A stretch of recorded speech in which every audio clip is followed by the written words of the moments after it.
Okay, this is how to fix the 18-volt DeWalt adapter to a 20-volt lithium battery.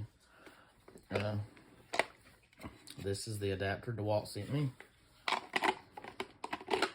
You slide it on the battery, it doesn't latch. Well, I called them. Their fix was to send me another one. Same thing, but I had to modify this one. Latches. Two. Here's the unmodified one. It has these two ears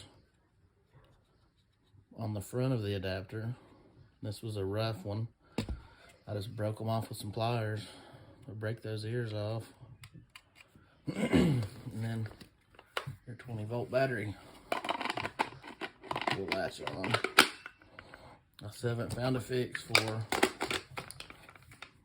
the adapter not wanting to come in and out of the tool easy. But at least the adapter works now.